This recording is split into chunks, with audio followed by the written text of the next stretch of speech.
பேரை வைத்து அவர் அங்க வெற்றி கொண்டு வர தேவையில்லை. ஆண்டவர் சொல்ல என்னுடைய நாம மகிமைக்காக என்ன பண்ண போகிறேன், நீங்க இருக்கிற பலத்தை நான் குறுக போகிறேன். நீங்க வைத்திருக்கிற பலத்தை நான் குறுக செய்ய போகிறேன். என்னுடைய பலன் மிகுதியாக போகுது. நாம் எப்ப என்னுடைய வாழ்க்கையில என்னுடைய பலன் எப்ப குறையுதோ அப்பதான் தேவனுடைய பலன் கூடும். ஆமா, வேதத்தில் வாசிக்கிற உடைய பலவீனத்துல என்னுடைய பலன் பூரணமாய் விளங்கும். நானே பயில்வான், எனக்கு மேல என்ன, அதுக்கு மேல என்ன ஸ்ட்ரென்த் தேவை? நான் பயில்வான் போய் நிற்கிறேன், எனக்கு அதுக்கு மேல ஸ்ட்ரென்த் தேவையே கிடையாது. நான் எப்ப பலவீனனாய் மாறுகிறேனோ, எப்பொழுது நான் பலத்தை இழந்து விடுகிறேனோ அப்பொழுது ஆண்டவர் என்ன பண்ணுகிறார், பலத்தை சேர்க்கிறார், சத்துவத்தை சேர்க்கிறார், வெற்றி அதனால தான் ஆண்டவர் கொடுக்கிறார். அதான் ஆண்டவர் சொல்றாரு, யுத்தம் உன்னோடது இல்லப்பா, அது என்னோடது, என்கிட்ட விட்டுரு. அநேக வேளை நாம செய்கிற பெரிய தவறு என்ன, நம்மளே ஃபைட் பண்ணிட்டு இருக்கோம். எல்லா காரியத்தையும் நம்மளே ஃபைட் பண்ணிக்கிட்டு இருக்கிறோம். நம்மள இதை செஞ்சிருவோம் அதை செய்யறோம் சொல்லி ஃபைட் பண்ணிட்டு இருக்கிறோம். ஆண்டவர் சொல்றாரு, என்னுடைய கரத்துல விட்டுடு, நான் அதை முடித்து காமிப்பேன், நான் அதை முடித்து காமிப்பேன், நான் வெற்றி கொடுப்பேன்னு சொல்லி ஆண்டவர் சொல்றார். சோ இப்பொழுது கர்த்தரிடத்துல விட்டு கொடுக்கும் பொழுது நம்முடைய வாழ்க்கையுடைய கண்ட்ரோலை, நம்ம வாழ்க்கையை நம்முடைய கரத்துல வைத்திருக்கிறது ஆண்டவருடைய கரத்துல விட்டு கொடுக்கும் பொழுது கர்த்தர் என்ன பண்ணுகிற ஒரு பெரிய வெற்றியை அங்க கொடுக்கிறது நம்ம பார்க்கிறோம். இங்க இந்த ராஜா பண்ணுகிற ஒரு காரியம் என்ன, யோசிப்பா எல்லாவற்றையும் பார்த்து பயந்து ஒரு மனிதன், ஒரு ராஜா, அவன் பண்ணுகிற முதல் காரியம் ஒரே ஒரு காரியம் என்னது, ஆண்டவரை தேடுகிற ஒரு மனிதனாய் ஒரு ராஜாவாய் மாறுகிறான். அப்படி மாறினதுனால அவன் சொல்லுகிறான், யூதா தேசத்தை எல்லாத்தையும் கூப்பிட்டு என்ன பண்ணுகிறான், யூதாவை எங்கும் உபவாசத்தை கூர்வைத்தான். அவன் தேவனை நோக்கி போனது மாத்திரம் இல்ல, அவன் தன்னுடைய வாழ்க்கையில தேவனை நோக்கி ஓடினது மாத்திரமல்ல, தேவனுடைய முகத்தை நோக்கி பார்க்கணும்னு சொல்லி போனது மாத்திரமல்ல, அவன் என்ன பண்ணுகிறான், யூதா தேசம் முழுவதும் உபவாசத்துல நடத்துகிறான். இந்த யூதா தேசம் முழுவதுக்கும் அவன் ஒரு ஃபாஸ்டிங் பிரேயரை வைத்துட்டான். இந்த யூதா தேசத்துல இருக்கிற எல்லாருக்கும் ஒரு ஜெப ஆவிய கொண்டு வரும்படியா விரும்புகிறான். தன்னுடைய வாழ்க்கையை மாத்திரமல்ல, என்ன பண்ணுகிறான், அவன் கூட இருந்த எல்லாருடைய வாழ்க்கையும் அவன் மாற்றுகிறதை பார்க்கிறோம். நம்ம எபேசியர் 6ஆம் அதிகாரத்துல வாசிக்கும் பொழுது என்ன பண்ணுது, நம்முடைய யுத்தம் என்னது, மாம்சத்தோடும் ரத்தத்தோடும் இல்ல. 12ஆம் வசனத்தை வாசிக்கும் பொழுது தெரியும், இந்த நம்முடைய யுத்தம் என்னது, மாம்சத்தோடும் ரத்தத்தோடும் அல்ல, இந்த உலகத்தின் துரைத்தனங்களோடும் அதிகார வர்க்கங்களோடும் வானமண்டலத்தில் பொல்லாத சேனைகளோடும் நமக்கு ஒரு போராட்டம் உண்டு. ஒருவேளை நமக்கு பெரிய ஒரு ஃபைட் இல்லாம இருக்கலாம், ஆனா நம்முடைய உள்ளத்துல, நம்முடைய ஸ்பிரிட்ல, நம்முடைய சோல்ல ஒரு குறிப்பிட்ட போராட்டம் நடந்து கொண்டே இருக்கலாம். ஆண்டவர் சொல்றார், மனிதனோட போராட்டம் இல்ல, மாம்சத்தோட ரத்தத்தோட போராட்டம் இல்ல, ஆனா இந்த உலகத்தை கண்ட்ரோல் பண்ணுகிற, இந்த உலகத்தையே ஆட்சி செய்கிற இந்த சாத்தானோடு கூட நம்ம என்ன பண்ணுகிறோம், ஒரு போராட்டத்துல எப்பொழுதும் இருக்கிறோம். எப்பொழுதும் அந்த போராட்டத்துல இருக்கிறோம். அதுக்கு தொடர்ந்து அந்த வசனங்களை வாசித்தீங்கன்னா அதுல போட்டிருக்கோம், டிஃப்ரெண்ட் எப்படி நம்ம அந்த போராட்டத்தை வெல்ல முடியும் சொல்லி. யாராவது வாசிப்போமே 6ஆம் அதிகாரம். ஏனெனில் மாம்சத்தோடும் ரத்தத்தோடும் அல்ல, துரைத்தனங்களோடும் அதிகாரங்களோடும் இப்பிரபஞ்சத்தின் அந்தகார லோகாதிபதிகளோடும் வான மண்டலத்திலுள்ள பொல்லாத ஆவிகளின் சேனைகளோடும் நமக்கு போராட்டம் உண்டு. சத்தியம், தேவனுடைய சர்வாயுத வர்க்கத்தை எடுத்துக் கொள்ளுங்கள். சத்தியம் என்னும் கச்சையை உங்கள் அறையில் கட்டினவர்களாயும், நீதி என்னும் மார்க்கவசத்தை தரித்தவர்களாயும், சமாதானத்தின் சுவிசேஷத்திற்குரிய ஆயத்தம் என்னும் பாதரட்சையை கால்களிலே தொடுத்தவர்களாயும், பொல்லாங்கன் எய்யும் அக்கினி ஆஸ்திரங்களை எல்லாம் அவித்து போடத்தக்கதாய் எல்லாவற்றுக்கும் மேலாக விசுவாசம் என்னும் கேடகத்தை பிடித்துக் கொண்டவர்களாயும் நில்லுங்கள். ஆமென். பார்க்கிறோம், அந்த இப்படிப்பட்ட போராட்டத்தை நாம் ஜெயிப்பதற்கு ஆண்டவர் பல வழிகளை கர்த்தர் கொடுத்திருக்கிறான்னு சொல்லி பார்க்கிறோம். வேதத்தில் வாசிக்கிறோம், சங்கீதத்துல 119ஆம் அதிகாரத்துல கர்த்தருடைய வார்த்தை தான் நமக்கு வெளிச்சமா இருக்கிறது. கர்த்தருடைய வார்த்தை தான் நமக்கு பாதையை வெளிப்படுத்துகிறதா இருக்கிறது.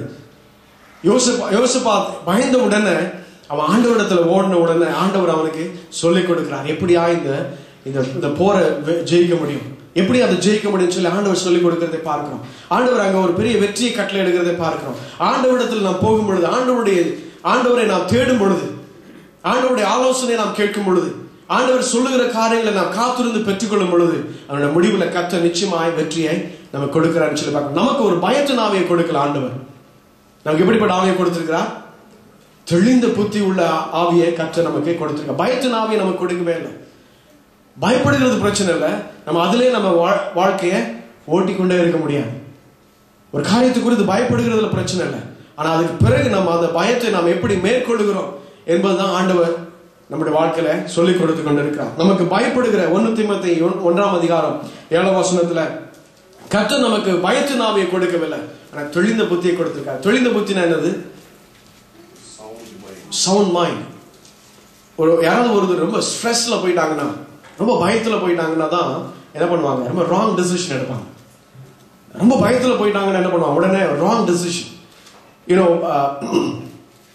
சயின்டிபிக்கா சொல்றாங்க, suicides, they take a decision to commit suicide in a moment of decision.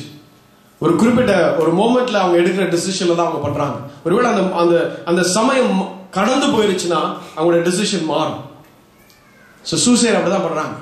So நம்முடைய பயம் வரும் பொழுது, ஒரு ஸ்ட்ரெஸ்ஃபுல்லான ஒரு டைமுக்கு போகும் பொழுது, we always tend to make mistakes. தவறான காரியங்களை நாம் தீர்மானத்துக்குள்ளாய் கொண்டு வருகிறோம், தீர்மானிக்கிறோம். ஆனா ஆண்டவருடைய சமூகத்துல காத்திருக்கும் பொழுது, ஆண்டவருடைய சமூகத்தை ஆண்டவருடைய முகத்தை நாம் தேடும் பொழுது கர்த்தர் என்ன பண்ணுகிறார்? நமக்கு ஒரு தெளிந்த புத்தியை நமக்கு கொடுக்கிறார். எல்லாவற்றையும் அலசி ஆராய்கிற, எல்லாவற்றையும் தெரிந்து கொள்ளுகிற ஒரு ஞானத்தை கர்த்தர் நமக்கு கொடுக்கிறார். ஒரு வேகத்துல ஒரு டிசிஷன் எடுக்கிறதுல, ஒரு பயத்துல ஒரு டிசிஷன் எடுக்கிறதுல, அப்படிப்பட்ட சூழ்நிலையில கர்த்தர் நமக்கு ஒரு தெளிந்த புத்தி ஆண்டவர் நமக்கு கொடுக்கிறான்னு சொல்லி பார்க்க. அதான் நான் வாசிக்கிறேன், நமக்கு பயத்தின் ஆவியை கர்த்தர் கொடுக்கவில்லை.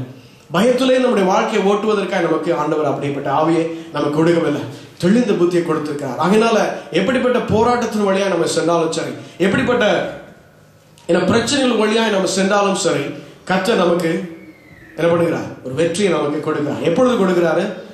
நம்ம பயத்துல போனாலும் சரி, ஆண்டவருடைய முகத்தை, ஆண்டவருடைய சமூகத்தை, ஆண்டவருடைய பிரசன்னத்தை நாம் தேடி ஓடும் பொழுது, ஆண்டவருடைய பிரசன்னத்தை நாம் நாடும் பொழுது, அநேக வேளைகளில் I always say this, we always do crisis prayer. Crisis prayer தெரியுமா என்ன crisis prayer? ஏதாவது பிரச்சனை வந்துச்சுன்னா என்ன பண்ணிடுவோம்? ஒரு 3 நாள் ஃபாஸ்டிங் போடும், 1 வாரம் ஃபாஸ்டிங் போடும், 10 நாள் ஃபாஸ்டிங் போடும். எல்லாம் முடிஞ்சு போச்சுன்னா எல்லாத்தையும் மறந்து. We do a crisis prayer over and over again. பலமுறை என்ன பண்ணுகிறோம்? ஒரு பிரச்சனைக்காக நாம் ஜெபத்தை, நம்முடைய ஜெப வாழ்க்கையை மாற்றிக்கொண்டே இருக்கிறோம். ஆண்டவர் சொல்றார், அப்படி இல்லை. நம்முடைய வாழ்க்கை பிரச்சனைக்காக நம்முடைய ஜெப வாழ்க்கை மாறவே கூடாது. பிரச்சனைக்காக நம்முடைய உபவாச வாழ்க்கை மாறவே கூடாது. எதுக்காக மாறக்கூடாது? அப்படிப்பட்ட காரியத்துக்கு நம்முடைய ஜெப வாழ்க்கை மாறவே கூடாது. எப்பொழுதும் கிரைசிஸ் பிரேயர்ல எப்பொழுதும் நான் ஆண்டவரை தேடணும், எப்பொழுதும் ஆண்டவருடைய முகத்தை நான் பார்க்கணும். அதான் வேதத்தில் வாசிக்கிறோம்,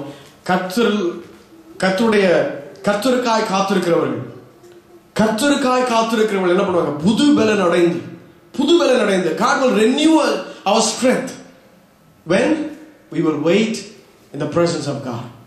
Those who wait upon the Lord will renew their strength.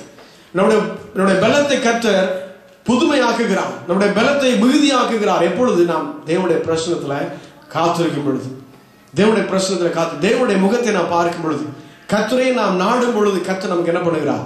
நம்முடைய பலத்தை அதிகப்படுத்துகிறார். ஒருவேளை நம்ம பலவீனனா இருக்கலாம், ஒருவேளை எனக்கு நிறைய வீக்னஸ் இருக்கலாம், ஒருவேளை நான் அநேக ஃபெயிலியர்ஸ் வழியா போகலாம், ஒருவேளை எனக்கு பயம் இருக்கலாம், திகில் இருக்கலாம், இது எப்படி ஆகுமோன்னு சொல்லி நினைச்சிட்டு இருக்கலாம்.